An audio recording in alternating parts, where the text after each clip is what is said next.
سلام، طاهری سفر هستم و با اخبار امروز پنجشنبه 13 نوامبر همراه شما. مقامات کمیته کار با زنان در تاجیکستان به مردان توصیه دادند که از خدمت تنفروشان استفاده نبرند تا از همین راه پیش این ظهورات منفی در کشور گرفته شود. محبوبه عظیمова یک مسئول کمیته کار با زنان تاجیکستان روز 13 نوامبر به رادیو آزادی گفت در ملاقات با مردم پیوسته به مردم گفتند سوء استفاده از ناچاری زنانی که راه تنفروشی را پیشه کردند خاصی جوانمردی تاجیک نیست. همین هفته دادگاه دوشنبه یک زن را برای تشکیل فاحشه‌خانه 40,000 سامانی جریمه کرد.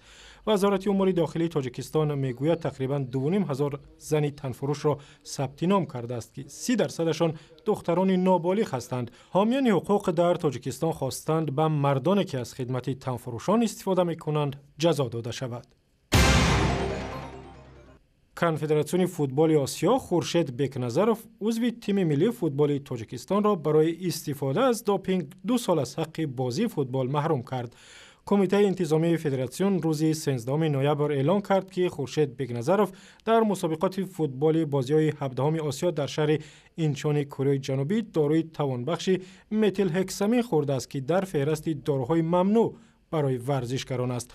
فوتبال بازی تاجیک را بعد بازی دسته تاجیکستان با تیم فوتبال سنگاپور در روز 14 سپتامبر تشخیص کردند و 10 روز بعد امر دادند که خورشید موقتا از حق بازی محروم شود. اما خورشید حق دارد از روی قرار کمیته انتظامی کنفدراسیون فوتبال آسیا شکایت برد. این نهاد گفت که فدراسیون فوتبال تاجیکستان را از قبول قرارش درباره خورشید در جریان گذاشت. در تاجیکستان سالهای اخیر بطری‌های آفتابی ارزان شده است و مردم هم در زمستان امید خود را از نیروگاه‌های برق آبی کندند و با بطری‌های آفتابی خانه‌هایشان را روشن می‌کنند. عین حال شما می‌توانید یک بطری آفتابی را در دوشنبه با تمام ابزار لازمیش $300 بخرید. هرچند تا چند سال گذشته تنها یک پنل بطری آفتابی $400 ارزش داشت.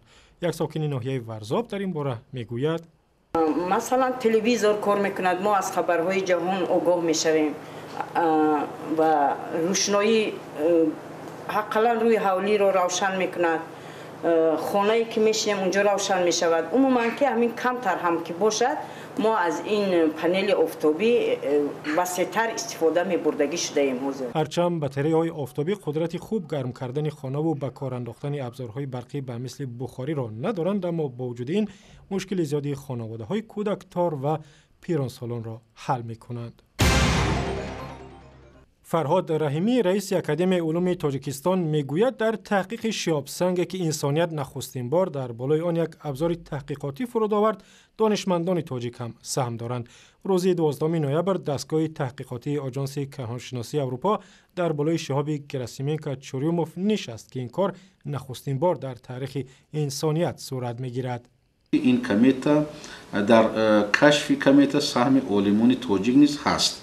خود نام کمیته به نام چوریوموف گراسیمنکا است و گراسیمنکا کارمند امروزه انستیتوت استروفیزیکی اکادمی علوم جمهوری تاجیکستان است و امروز فعالیت دارند. آن کس هنگام تحقیقات علمی سال 1969 این کمیته را همراه رهبر علمی خود کشف کردند و سرتیفیکات دارند که به واسطه کشف عالمی تاجیک است و این باعث افتخار تاجیکستانیان هم باید باشد.